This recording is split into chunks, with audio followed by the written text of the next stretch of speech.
Good afternoon, everyone. Today, the Atom Seminar has the great pleasure of welcome Professor Luis Fernando Mercier Franco. Professor Franco completed his PhD in chemical engineer at the University of São Paulo with a sandwich program at the University of Notre Dame under the supervision of Professor Edward J. McGinn. He later pursued a postdoctoral fellowship at Texas A&M University at Qatar, working with Professor Ioannis Economou. Currently, he is an assistant professor in the Department of Chemistry at the University of Campinas, conducting research in thermodynamics, statistical mechanics, molecular simulation, and confined fluids. Just last month, Professor Franco was awarded the Young Researcher Award at the PPEPPD 2025, held in Germany, becoming the first Brazilian to receive this honor. This prestigious award recognizes early career researchers under 40 who have made right impact contributions to this field. So once again, welcome, Professor Franco. Thank you so much for accepting our invitation. It's a pleasure to have you here with us. Please feel free to start your presentation.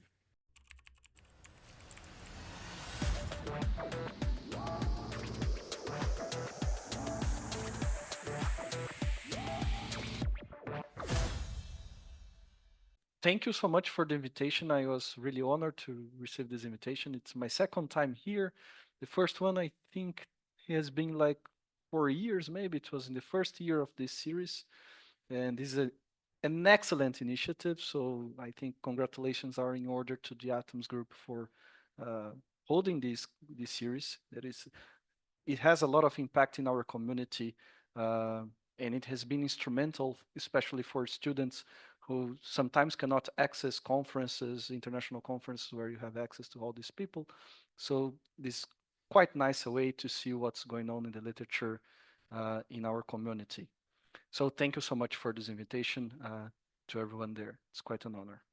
So I chose this topic, computing properties of confined fluids using molecular simulations and equations of state, because I'm really deeply interested in confined fluids. But differently from the other time I was here, I intend to talk about different aspects. And I'm going to introduce this presentation talking about heat transfer and thermal diffusion in confinement. And then at some point, I'm going to move to equations of state for confined fluids. So I think in this way, I can present some new results from our group. They're different than the results I presented last time I was here. So let me start. And I believe this is going to not be a very long presentation. So then we have space and time for questions. Can I change slides? Yes.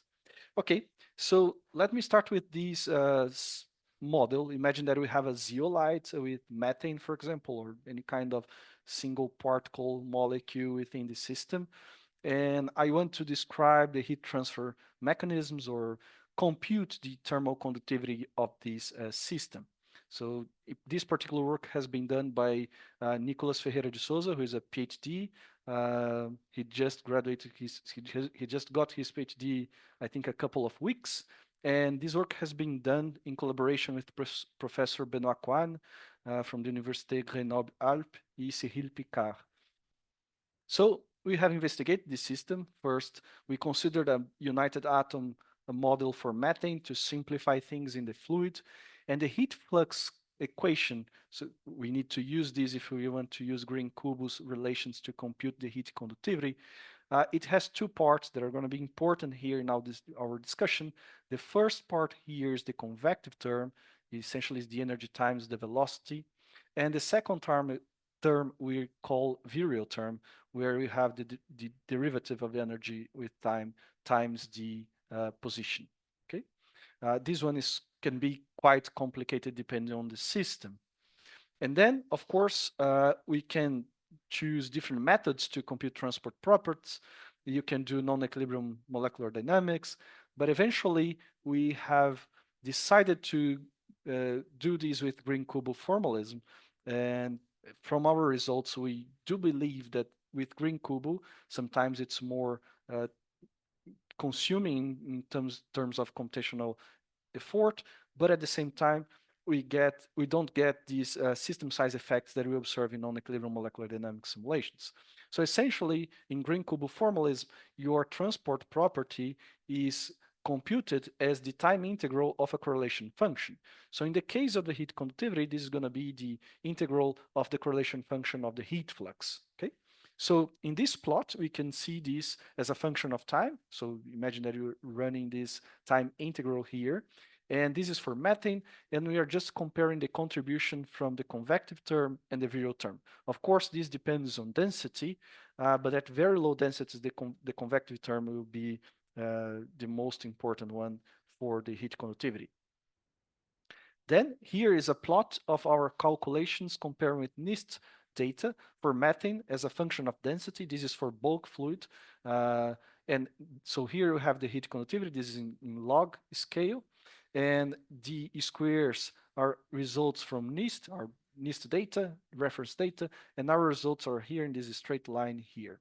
Okay, so as you can see, as we increase density, our results agree almost perfectly with NIST data, but as we move to less dense systems, there's some sort of disagreement. But then in this inset plot, we can see that what happens is that, remember that green is the convective contribution and blue is the virial contribution, that at very low densities, the convective term is more important than the virial one, and as we increase the density, the virial term will be the dominating one. So this means that why you can get good results for the dense system and not for the low dense system. And the explanation is essentially that for very low dense systems, since the convective term is important, what happens is that the internal degrees of freedom of the molecule, they are important, but in our model, we use the united atom model, so we don't have the description explicitly for all the bonds between the carbon and the hydrogen in our molecule. So we are losing a lot of information when we use a united atom model specifically for the low dense system. As we move to more dense systems, this is not an issue because the convective contribution is going to be very small. And then, of course, the force field, the Lennard-Jones contribution will be more important, and then we can get good results. Now, we can also use this machinery, the Green-Kubo formalism, to compute the heat conductivity for example, the empty zeolite. In this case, we use a force field, a very simplified force field to describe the zeolite, where all the atoms are connected through Hookean springs. And this is quite nice, actually. And we can compute the heat conductivity. And I must stress that when we are doing these transport calculations using Green-Kubo formalism, more than running this for longer times in simulation, it's very important to run many different trajectories, because as you can see here in the light red lines, each one of them is for a single trajectory, and the continuous darker red line is the average. So the average is the convergent property. So it's really important to run as many independent trajectories as you want. In this work, we have run 200 independent trajectories for each point. Now we can, because of the nature of our system and the way we describe the interactions, the bonded interactions for the zeolite, we can also play with this. Play this increasing K, increasing the force constant. And what happens is that the heat conductivity increases when you increase this force constant. And the explanation for this is quite interesting. As we increase the stiffness of your material, there's a lot of energy that goes through the material that is not mandatory that this energy goes to the vibration of the spring. So if I'm not losing or transferring energy to this vibration and I have a stiffer bond, then I can transmit the energy much easier than in the first case. So this is what this plot shows us. And then we decided to move to the combined system, to the composite system, where we have methane within the zeolite. So first of all, to be sure that we are dealing with a system that has some physically sound, we have performed GCMC calculations to guarantee that the number of particles of methane within our system is consistent with a certain bulk pressure. So here you can see the absorption isotherm for methane within this particular zeolite. And then we computed the heat conductivity. And in this plot here, we can see a very interesting effect. What happens is that for the empty zeolite, we have this red curve here in the upper part of the plot. And for the bulk fluid, we have this kind of greenish, bluish, I'm not completely sure what color is this, for the bulk fluid, which is much, much less than the heat conductivity for the solid. But as we have filled this zeolite with certain number of particles of methane consistent with the bulk pressure that we have specified, we see a decrease in the total heat conductivity.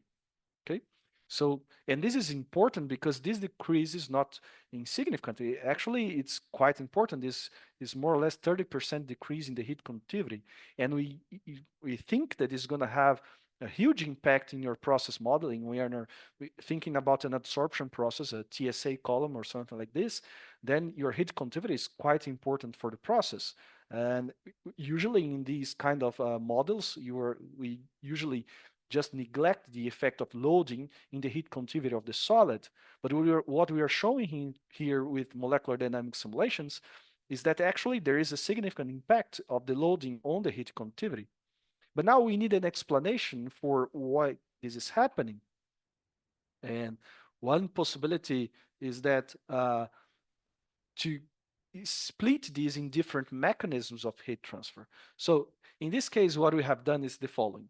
So to compute the heat conductivity, we need to take the time integral of the correlation function. So what I'm showing here is the correlation function is HACF, means heat autocorrelation function, as a function of time. Okay. So the simulation is the red curve, as you can see, and then we proposed a model to describe this heat autocorrelation function. And the model is written here. And essentially, we split this in two different mechanisms.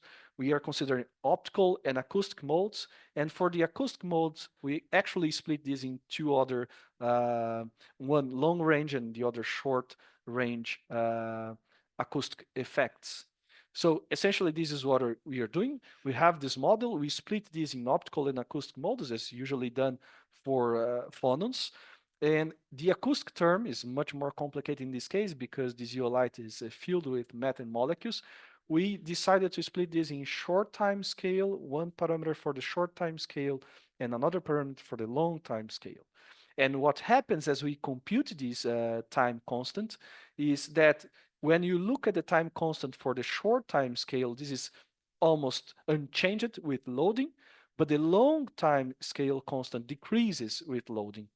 Another way of seeing this is to show this plot here, okay, here, where we see the heat conductivity computed using each one of these parts that we split our correlation function as a function of loading. And then what we can see is that the optical contribution remains unchanged. The short acoustic mode also remains unchanged, but the long acoustic mode decreases. So the explanation for why this is happening in your system is essentially that the long acoustic time scale is being decreased by the presence of methane molecules. And then we need to find out why. And this is the conception for what we call the rattle effect. So essentially, if you compute the VDOS, which is the velocity density of states, which is essentially the correlation function of the velocities, and then we apply a Fourier transform, we can see the frequencies where we have the most important frequencies in your system. And then essentially we have this peak here around 400 centimeters to -1. And then what we see is that when we increase loading, this peak decreases. So it goes from the blue to the red, okay? But at the same time, so the first plot, the upper plot is for the zeolite and the lower plot is for methane. We can also compute the VDOS for the fluid. And interestingly, more or less at the same peak, what happens is when we increase the loading, this also increases at the same, more or less the same peak, the VDOS for the fluid, which actually means that in this process of scattering phonons, there are methane molecules that actually absorb part of this energy, and then this energy cannot be transmitted in the long time scale. So essentially, this is the idea behind the rattle effect that we have observed here. Okay, so this is quite interesting. We then extended this right now for SLEET pores. We are about to submit a paper on this. This also happens there. And so this is quite an interesting effect that needs to be taken into account if you were planning to do process modeling. I think it's essential that we think about these effects in the heat conductivity of the solid with certain loading. Okay. Now I'm going to change a little bit to thermal diffusion. We can also compute thermal diffusion, and this work here has been done by another PhD student who has obtained his PhD 2 days ago, Felipe Mourão Coelho. And we have done this work together with Professor Abbas Firozabadi from Rice University. So essentially, we can compute thermal diffusion. Thermal diffusion is this coupling phenomenon between heat transfer and mass transfer. So this is quite unusual in the way we think about transport phenomena, because usually we think that a gradient of one nature can cause a flux of the same nature, but actually there is this Curie's theorem that says, okay, I can have a gradient in temperature and cause mass flux. So this is what we call thermal diffusion, or Soh's effect. And we can actually compute the thermal diffusion factor using MD simulations. We can use Green-Kubel's formalism. There's one way to do this, but also we can do non-equilibrium molecular dynamics to compute this. In this case, we have chosen to do non-equilibrium molecular dynamics simulations. So essentially what we do, we thermostatize two regions of our system. One is we called a hot region, the other the cold region. So we apply thermostats there to guarantee the temperature, and then we impose a temperature gradient in our system, and we observe the change in concentration due to this thermal gradient. And once we get these two profiles, the temperature profile, the concentration profile, we can then compute the thermal diffusion factor.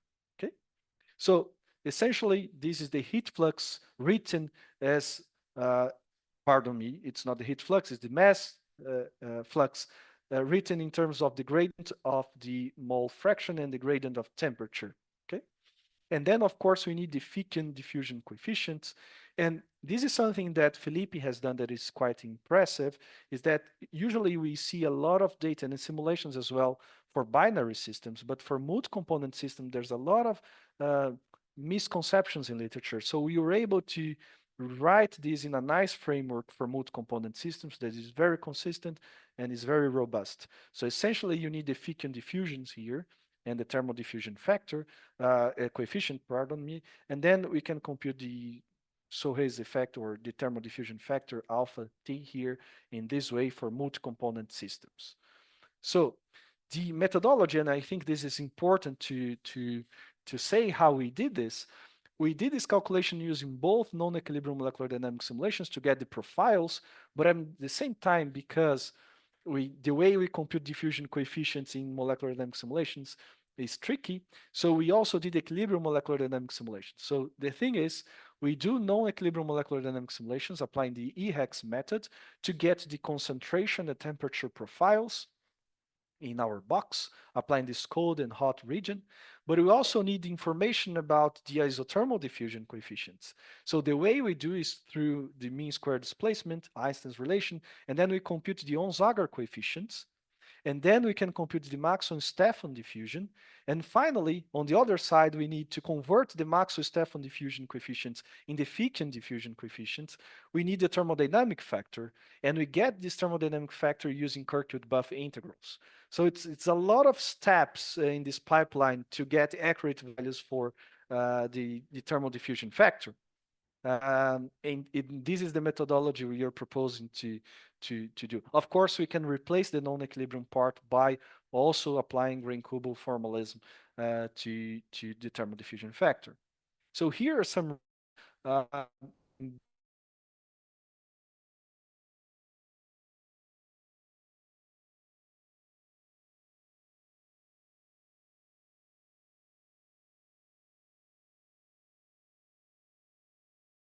on the right part, we have two plots, one for sodium chloride, the other is for potassium chloride. where we can see that our calculations match quite accurately the experimental data for the thermal diffusion factor for these salts in water. Here I'm showing on the left part the results for the Fickian diffusion coefficients, and we could get pretty good agreement with experimental data using this methodology and these force fields. And on the right plot, on the right part, we have two plots, one for the sodium chloride and the lower part, the potassium chloride. And then we can see that with our calculations for these salts in water, we can get pretty good results with experimental data. And then we moved to the ternary system where we have CO2 and brine, so CO2, water, and for example, sodium chloride. And then we get in the upper part the temperature profiles at three different average temperatures, so 300 Kelvin, 350 Kelvin, and 400 Kelvin. But also we can get the profiles for CO2. So at 300 Kelvin, we have this behavior for CO2 where we have a minimum of CO2 concentration in the hottest spot. And then when we move to 350, we almost get a flat profile for CO2 concentration. And as we move to 400 Kelvin, we have an inversion of the CO2 distribution, which is quite interesting because this is a very nice behavior where the CO2 actually goes from the hot region to the cold region depending on the average temperature and on the salinity. And here on at the bottom of these plots, we can see the salt profile. Okay, always the salt will prefer the hot spot in our systems.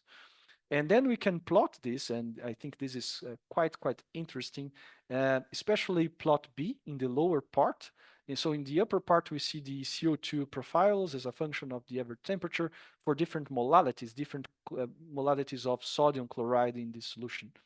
So here in plot B, we have the thermal diffusion factor for CO2.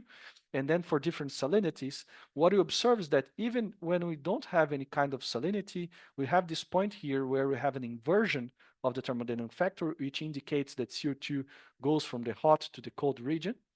But this inversion point changes with salinity. So as we increase salinity, you get this inversion much earlier in terms of temperature than in the case without any salts present in the solution.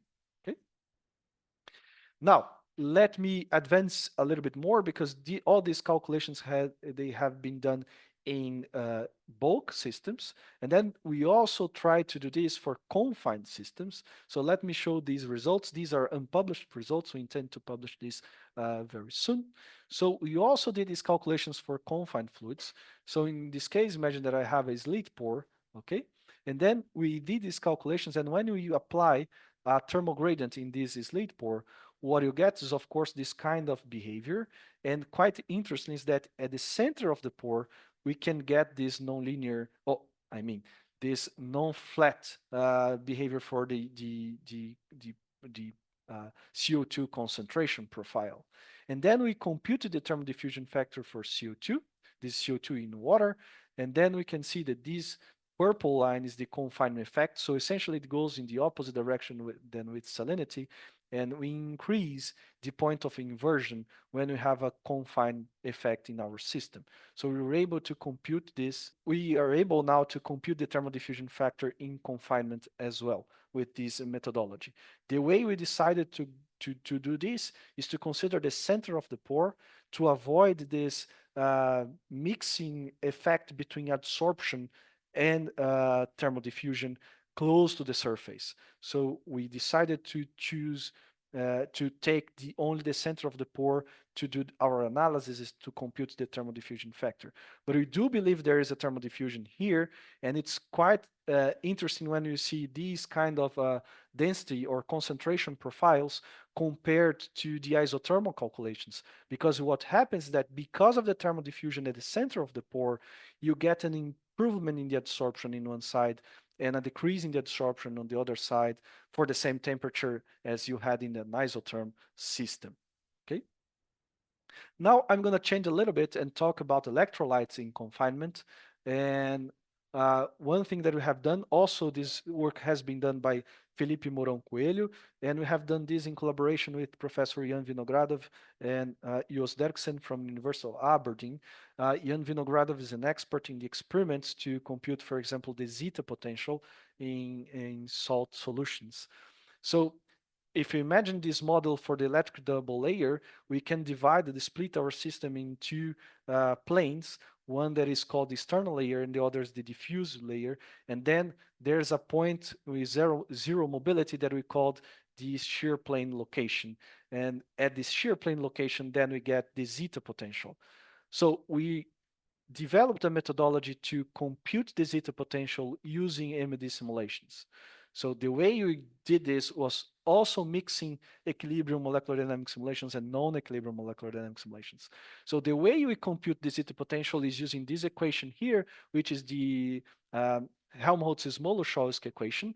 And then we need, of course, the electrosmotic mobility, but also the viscosity and the dielectric constant. So essentially, what we have done is to compute the electrosmotic mobility, we use equilibrium molecular dynamics simulations.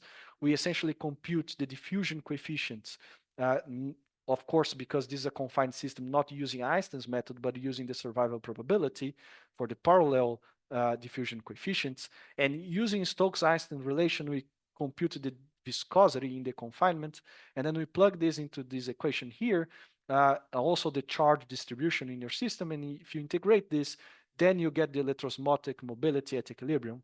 So we use this in the Einstein-Smoluchowski equation. And then we need the dielectric constant, which also we can compute with using equilibrium molecular dynamics simulations. But to define this shear plane, we decide to use a non-equilibrium methodology where we apply a parallel electric field. And then if you can see in this lower plot here for a certain molality that as you move to different electric fields, you get different profiles for the electrosmotic mobility. But regardless of the electric field that is used, we get the same location for the shear plane. Okay, so we use this kind of this sort of simulation to get the shear plane location, and this is important to compute the zeta potential. Now, to show you some results, here's the zeta potential as a function of molality. The experimental points or experimental data are the crosses, and then when we used, and here we have used two different sets of force fields. One that is the SPCE, which is Meet-Dung, which is essentially an integer force field for the electrolytes, which are represented here by the blue circles.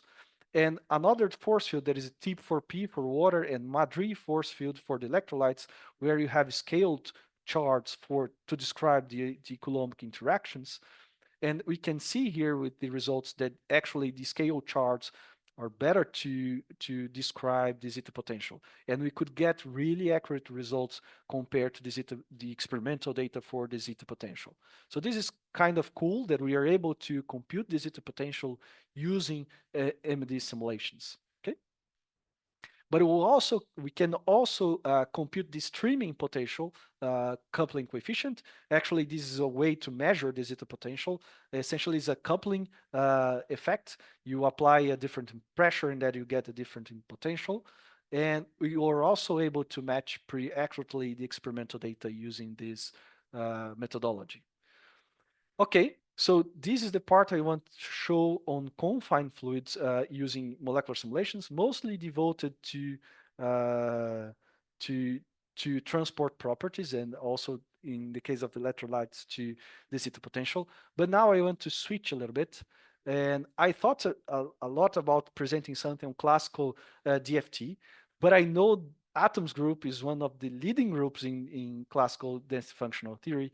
And then I decided, no, they know this a lot, so I'm going to change this to equations of state for confined fluids, which, by the way, you are also experts on doing this as well. So in the middle of this decision, I decided to choose these equations of state for confined fluids because there are subtleties that we have recently found out here in our group that I think it's quite nice to discuss with you.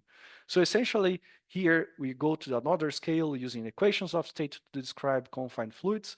And the idea, this was based in the Travalone's paper from 2010. This is a seminal paper from Fred, from Marcelo, Travalone, and Sandler, where they did this equation of state using extending van der Waals equations of state using the generalized van der Waals theory, which is a kind of a perturbation theory, to describe confinement. So essentially, imagine that I have a pore, in this case a cylindrical pore, and then I can separate my system in two regions. One is this darkish blue region where I have the adsorption, where my molecules can actually feel the attraction through the wall, and this light blue region where my molecules cannot feel the wall. So essentially, if you run molecular simulations, you can see this blue profile for the density profile.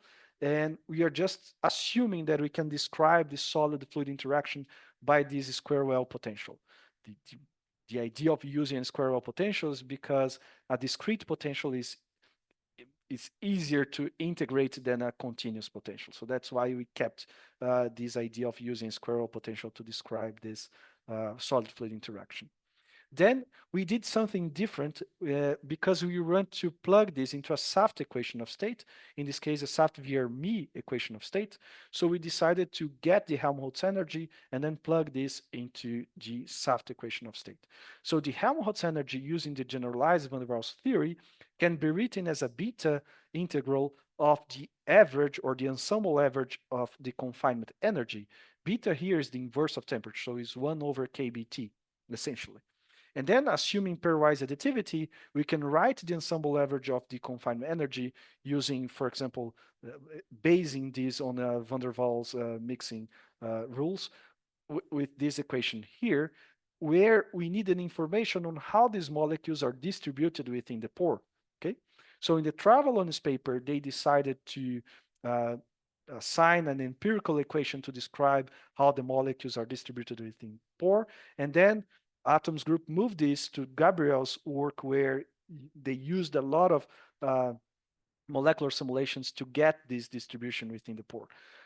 We decided to go in a different alternative to describe this in a more statistical mechanical based model.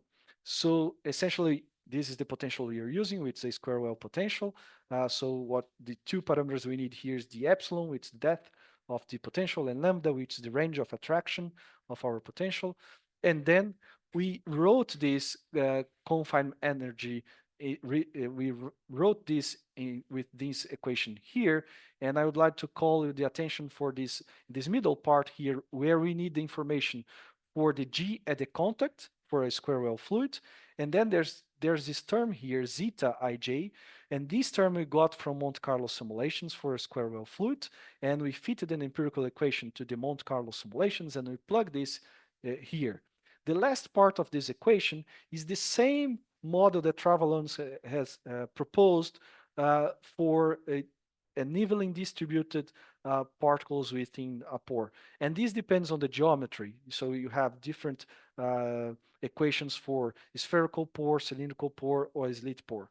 So essentially, I wrote this in a more generalized way, where you can see that this depends on the dimensionality of the system. So if you are dealing with a slit pore, this D is 1. If you're dealing with a cylindrical pore, this is 2. If you're dealing with a spherical pore, this is 3. And you can actually play with this D as a fitting parameter in the case that you have a pore that is not completely defined, whose geometry is not completely defined. So we use this model, and then we plug this in the Saft-Vier-Me equation of state. Okay, so this is not completely rigorous in the sense that to do perturbation theory, we need to do from scratch. We need to do this from the very beginning and then add the confinement effect properly. But we did this in a very engineering way. So probably in this audience, I don't need to mention this, but in the statistical associating fluid theory, the way we do this perturbation theory is to have a hard sphere contribution, then we have a dispersion contribution, then we can make chains connecting these monomers, and then we have a chain contribution that comes from first order perturbation, Wertheim's first order perturbation theory, and then we have the association part, and what we are proposing is to plug simply a term for the confinement effect here. Okay, and then we solve the adsorption as a phase equilibrium problem, where you can have these functions so the chemical potential of each component in the adsorbed phase must be equal to the same component in the bulk phase, and you only need to solve the set of nonlinear equations. And the way we're doing this is using Newton's method. So we compute the Jacobian, we invert the Jacobian, and then we solve this for all the components. So essentially, we apply this for different light hydrocarbons in a carbon molecular sieve. So here we have the experimental data, which are the black circles, and we have the red continuous line, which is essentially our model. So we have for methane, ethane, and propane, we could get good correlations. And then also for CO2 in a zeolite, we could get good correlations, changing temperature. And we also extend this for mixtures, so we can compute this for mixtures. In this case, is a mixture of methane and ethane. And I must say that this is purely prediction because we didn't fit any parameters for the mixture. So this is quite incredible that our model can actually do this for the mixture. And here's a ternary system where we have methane, nitrogen, and hydrogen. We can improve the hydrogen, and I think Andrés Mejia has been done a nice work on this, where they extended this equation of state that we proposed for soft VRME, including the Feynman-Gibbs correction, so they can actually describe the absorption isotherms of quantum fluids like hydrogen, helium, and others. So probably if you use now Andrés Mejia's approach, we can improve the description of hydrogen in this ternary system. So this is quite nice. But we are very interested here in our group to very interested in carbon capture. So we have a project now with Total Energies in carbon capture, and CALF20 is a MOF, is a very interesting material for CO2 absorption, especially because of the competitive absorption with water that I'm going to show in a moment. And here are the results for CO2 as a function of pressure for different temperatures. The circles are experimental data, recent experimental data published in Science in 2021. And the model is described by the continuous line here. We can get pretty good correlations using our model. Then to do this for the mixture, we are actually performing quantum calculations to derive the cross parameters between CO2, water, and CALF20. So essentially, we do a bunch of quantum calculations to get these energy profiles, a function of distance, and then we can actually improve the force field description for CO2, water, and CALF20. So we have been doing this, and then we run the CMC for these systems, and we can see something very interesting for the mixture of water, CO2 in CALF20. And this will have a tremendous impact on the way we model association in soft VRME to describe the absorption of this mixture in CALF20. So if you can observe here, what happens is that, so the water is represented here by these cyan balls with the oxygen and the hydrogen with the white balls. So you see here the water forming this kind of chains across the pores of CALF20, and then this leaves some pores free to CO2, and CO2 does, of course, CO2 doesn't form the chains because they don't do the hydrogen bond, so they cannot perform these chains, but we can observe this. So this is very important. First, because maybe you cannot consider water and CO2 within CALF as a mixture because they are not mixed, they are in separate pores. So this is one thing that we need to take into account. It's really nice to see how molecular simulations can actually help us and guide us to do modeling in another scale. And the other thing that we need to take into account is the association, because the Wertheim's theory that we use to describe association for bulk fluids is for bulk fluids, is for homogeneous fluids. When we have a situation like this, all these schemes that we thought that were reasonable for liquid water, for example, they are not in this case because the number of hydrogen bonds will change. Okay, so and here is what we have proposed. We have proposed a new way to describe the epsilon and kappa in the association model. So essentially, this is the contribution to the Helmholtz energy due to the associations, hydrogen bonds, tetra bonds, and so on and so forth. And this depends on this chi. Chi is the fraction of non-bonded monomers, and we need to solve this. This is a set of nonlinear equations, but this depends on two parameters, the epsilon and the kappa. and we have proposed a model in which epsilon and kappa depends on the bulk pressure or the relative humidity. So the presence of water will change the epsilon and kappa in your system. So using this model, we can actually compare with the results we get from GCMC. So we can actually compute chi using GCMC simulations, and here we have the results. So of course, if I have a low pressure in the bulk system, I have almost all water molecules are free. They are not connected through hydrogen bonds because they are somehow isolated. But as I increase pressure, these water molecules will align and form this chain. And then I have this drop in the fraction of non-bonded parameters.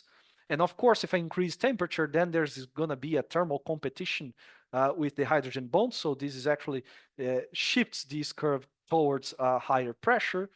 And our model is not able to capture what's going on with the GCMC calculations. So our model is here is represented by the continuous lines, but at least qualitatively, we can recover this idea that the sky will decrease, increasing pressure. So this is important for us. And I must stress that we are not trying to match our model with the GCMC. We just want to see if they are reasonably, there's some kind of agreement between them, because of course our model is much simplified than using molecular simulations because we are using an equation of state. Okay, so for us it's more important to get the adsorption isotherms than get this fraction of non-bonded monomers. And this is the result for water. So this is pure water in Calv 20. And we can see that our model using this new association description of the parameters, we can get pretty good correlations for different temperatures. And this is a not quite common adsorption isotherm. So we have all these sort of behaviors and effects, but we could get good correlation with our model. And then we move to the mixture between water, CO2 in Calv 20. And then we could get pretty good results with this new association. And this is also an unpublished result that has been done by André de Freitas Gonçalves and Emerson Parasilira. They are two postdocs here in the group. And we are very glad to get these results where we can describe the adsorption isotherm for the mixtures. And now we are planning to use these to do the process modeling of a TSA unit. And here is we can see why Calv 20 is important for CO2 capture. Is essentially because up to a high relative humidity, let us say 30% of relative humidity, we can actually get good capacity to absorb CO2. So this is good because usually for a zeolite, for pure CO2, you can have a good capacity, but as soon as you get a small amount of water, this vanishes, this capacity to get CO2 vanishes. But in Calv 20, you preserve this to reasonably high relative humidities. So this is quite nice for some applications of carbon capture. Okay, this is what I want to share with you. I hope this has been interesting for this audience. I need to mention all the funding that we get for the lab. So FAPESP is our funding agency in the state of São Paulo, CAPES, and CNPq, which are federal agencies, Total Energies, Petrobras, Petronas, and Fulbright. There are many collaborators with our group I need to mention, especially today I talked about some work with Abbas Firozabadi, Benoit Kouane, Jan Vinogradov, Jos Derksen, but we have been doing a lot of work with the other guys that are here. And also I'd like to thank my group. This is the picture that I have from our last barbecue. And I might say that the dog does not do research in our group, but I'm very thankful for all the members of our group because they are so dedicated, so nice people and very hard working. And all this work, it's only possible because they actually did all this work. So with that, I would like to thank you all, and I'll be glad to take any questions you might have. And thank you again for the invitation to be here today with you.